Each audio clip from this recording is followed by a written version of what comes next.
Life of Parmatman Shri Sat-Chit-Atman Bhagwan at a glance.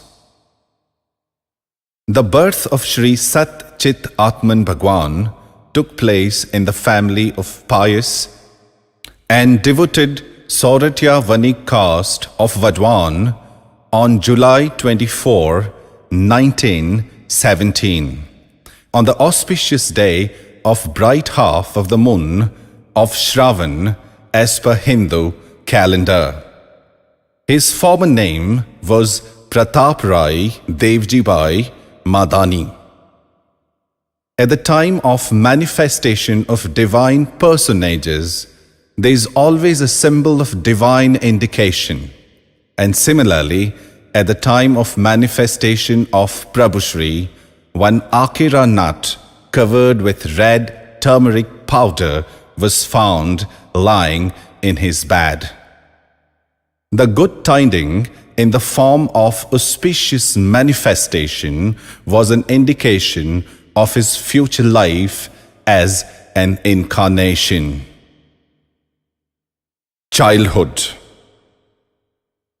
From his very childhood, there were signs of spirituality in him, and with the increase of age, they assumed more and more concrete form.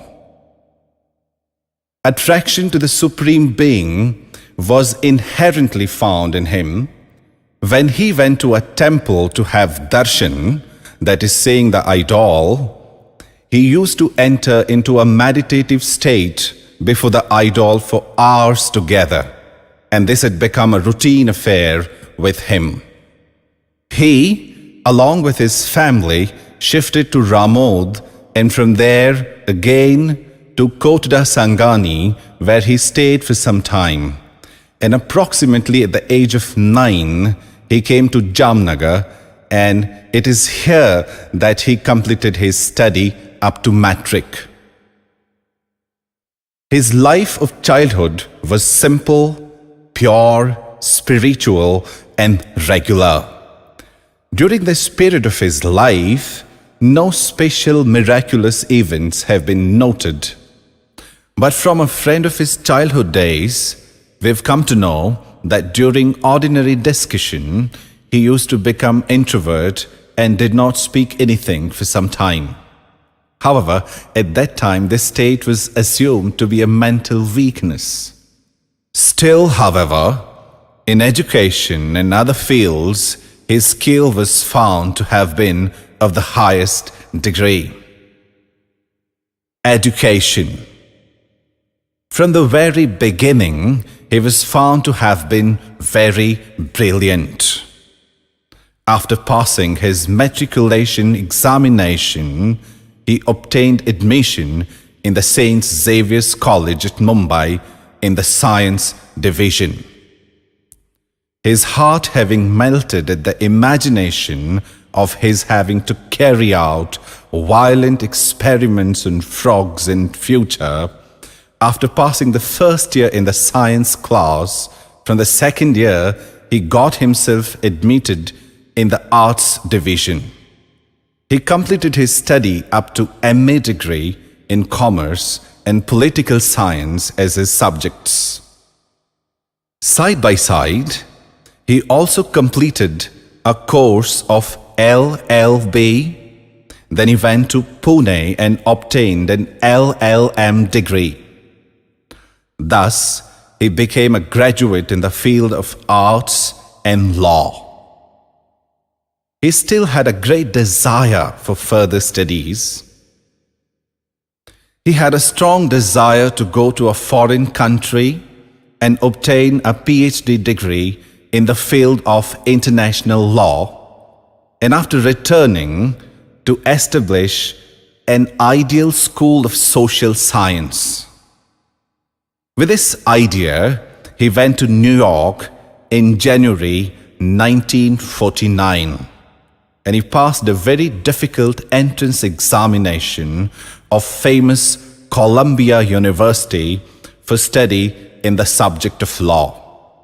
Obtained admission in PhD course, where under the guidance of Professor Zen started writing his thesis.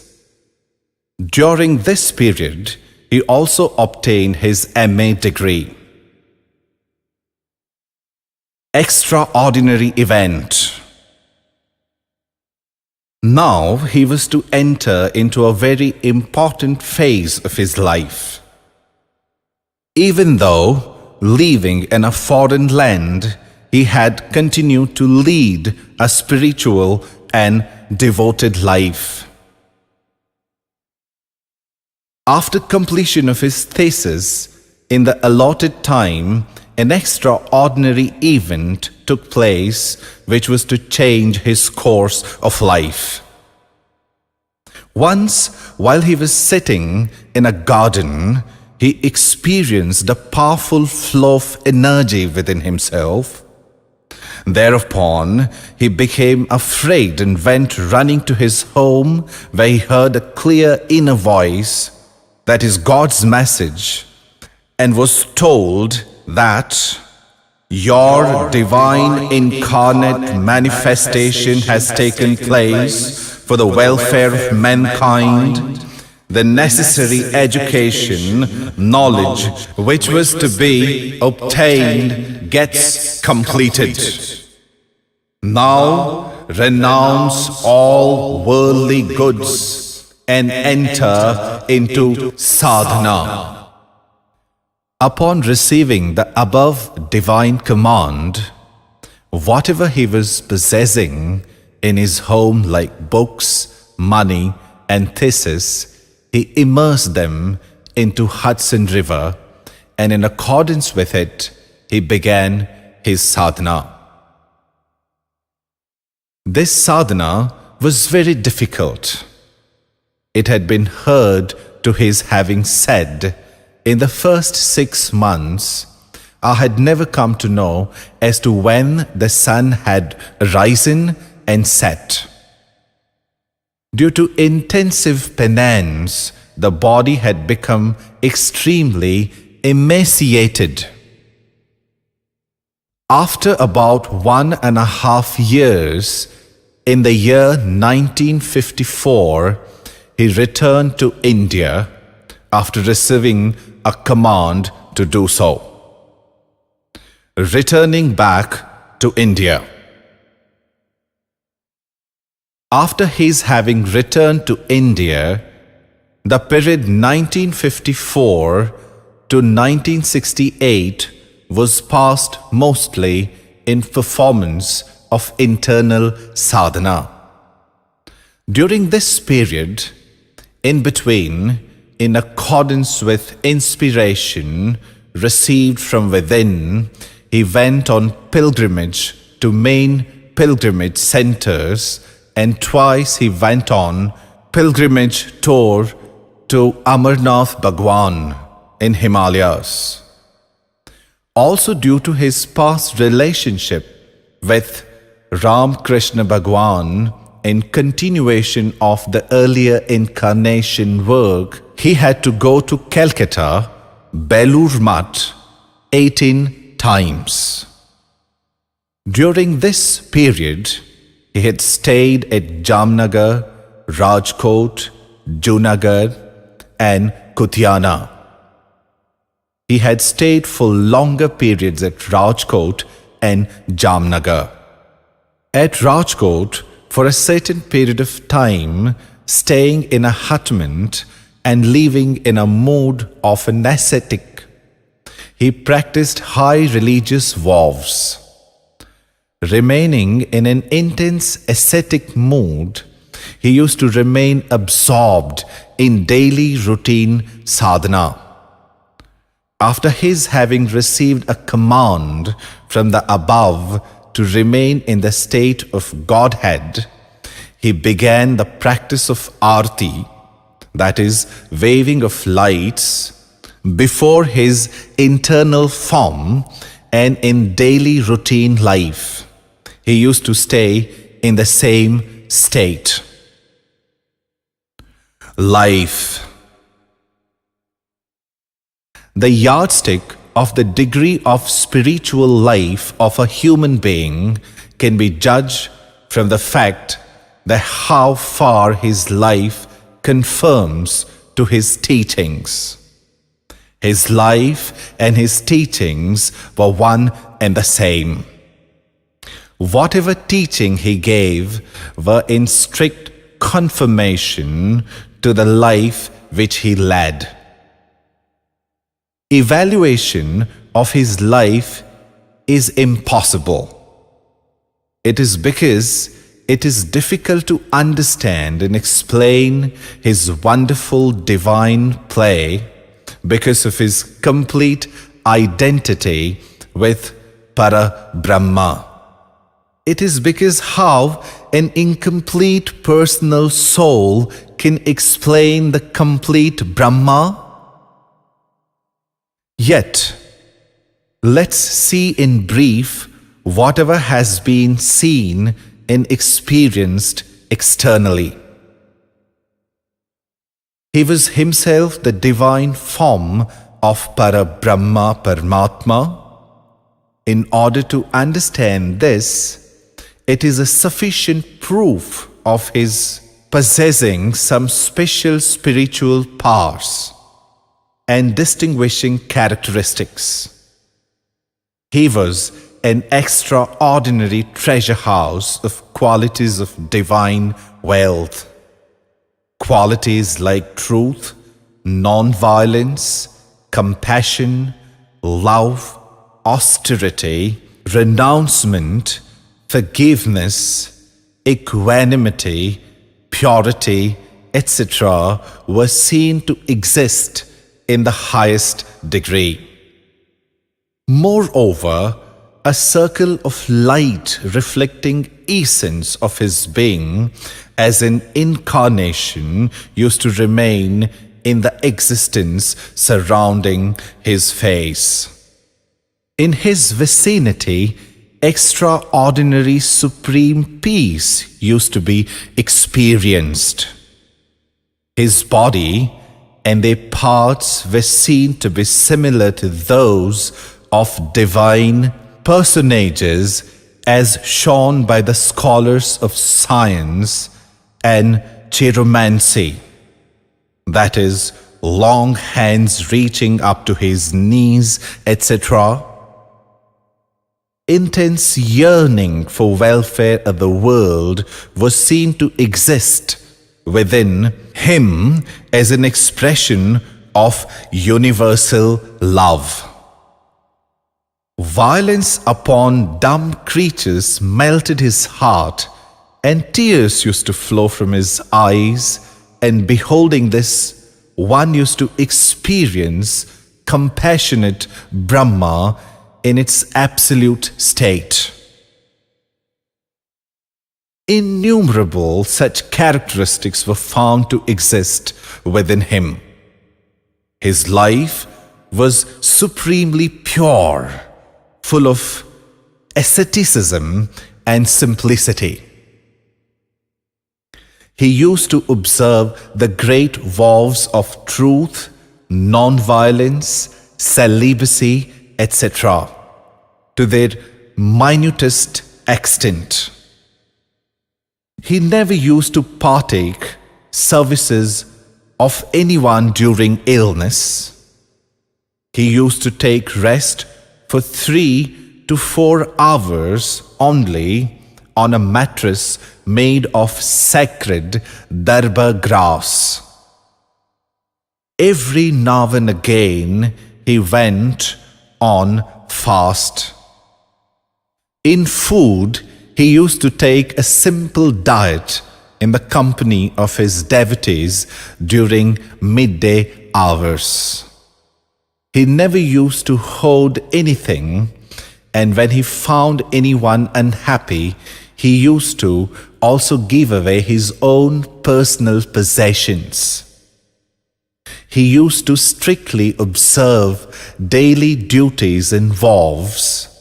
In short, it is possible to completely understand for a common human being what an ideal spiritual life can be from the exemplary life of Prabhushri. Experience of devotees. It is impossible here to render an incomprehensible and deep philosophical interpretation of the subtle subject of his having descended upon earth as an incarnation. However, in general, persons who came near him, innumerable devout persons who came near him, experienced a divine presence which could be experienced by anyone. In addition to this, some devotees had visions of their chosen deities within him. Some devotees, during great calamities or unhappiness, had, by his grace, acquired relief, consolation, and health.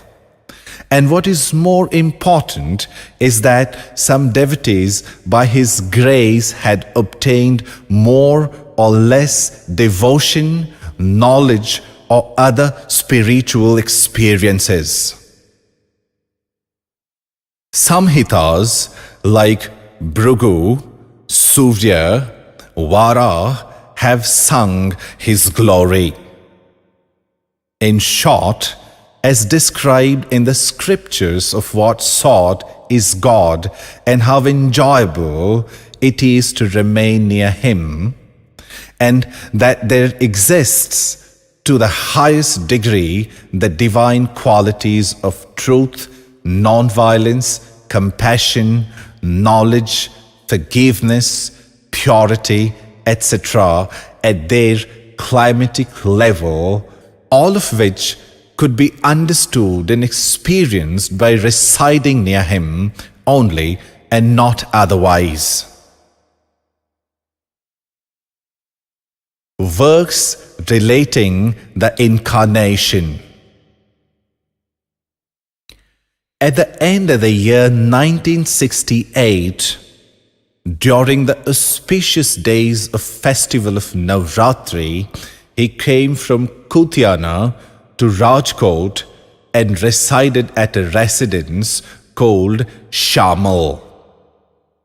At this very place, he resided for a period of 14 years and carried on the work of universal welfare, and while doing so, he gave up his body on August 2nd, 1982, Shravan Sud Teras.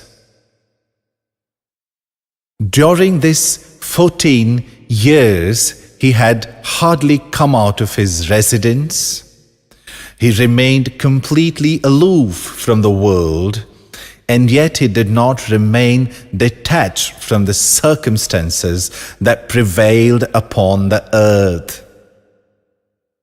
Whatever work that he performed, he used to do while keeping himself at a distance from publicity, propaganda, or fame, and in accordance with the command received from Parabrahma Parmatma, the Supreme Lord, by remaining in complete harmony with him and receiving commands and inspiration or darshanas, that is, divine visions from the above. Upon having a glimpse of any annihilation incident likely to befall upon the earth, or receiving news from the newspapers, he used to sit jointly in prayers with devotees, that is, Akhand Dun, and used to get up only after receiving favorable message of annihilation of such a calamity, and begin to perform his daily tasks. It has been experienced that he had saved in such a manner many a times the people from such disaster-type calamities. Gradually, a small group of devotees started coming into existence. Devotees loving Prabhushri used to perform his divine incarnate work in company of his devotees and remain in divine joy, gave his teachings to them, and used to remain absorbed in a constant endeavor in shaping their spiritual lives. He used to let them have darshan, that is visions and experiences. Apart from incidents taking place in a natural course relating to the subject of spirituality, he never indulged in hypocrisy or performed miracles. Important work. In connection with the incident that took place in Salem in the year 1971, he had sent his devotees there twice and made them move there while reciting Akhand Dun and cleansed the tainted atmosphere prevailing there. In this manner, after the conquest of Antariksha, that is outer atmosphere, the important work that was taken up on hand was that of construction of Satya Yuga Shri Ramji Mandir. Necessary improvements were made in the existing temple. The pictures and writings in conformity with the ideas of Satya Yuga, etc. were installed. For 6 months, Akhand Dun was performed, and thereafter, in the year 1973, on the auspicious day of Dev Diwali, he himself, with his own hands, consecrated the idol of Sri Ram Chandra Bhagwan, having 4 hands, that is, invested idol with life. By hard work and tapas, that is penance, a spiritual temple was created. This center established by him became a holy divine place of pilgrimage. Brahm Mantra Akhand Dun. His great and very important contribution to the world is Brihad Brahma Mantra. Om Hrim Ram Jaya Ram Jaya Jaya Ram, which was born by the penance that he performed for 12 years earlier, and his intelligence that this Brahma Mantra was born for the welfare of the world. This mantra alone was the infallible vapid power. He explained the usefulness of this mantra for various different motives. After the gift of the mantra, other special gift was Akhand Dun.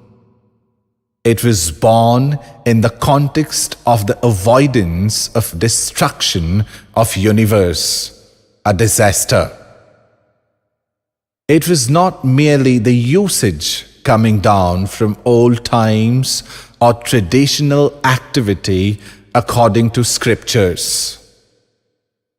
In fact, it is a most scientific activity in the form of constant prayer to the Supreme Being in accordance with the Adhyatma Vigyan, that is, spiritual knowledge of Supreme Being. Disaster, its cause and remedy. In the year 1974, Prabhushri had inner experience, and after study of some authoritative forecasts and religious scriptures, he came to the understanding that the period from 1975 to 2000 was that of disaster, during which there is a possibility of incidents like disaster big or small likely to continue. In addition to this, also as mentioned in Samhitas like Surya, Bhrigu, Vara, etc. relating to him, it was becoming clear that at that period of time, his work was relating to disaster and saving the world from the same. If disaster would befall, then majority of the world and property would get destroyed. Hence his main work up to this time was establishment of an age of truth, which now got converted into that of prevention of disaster.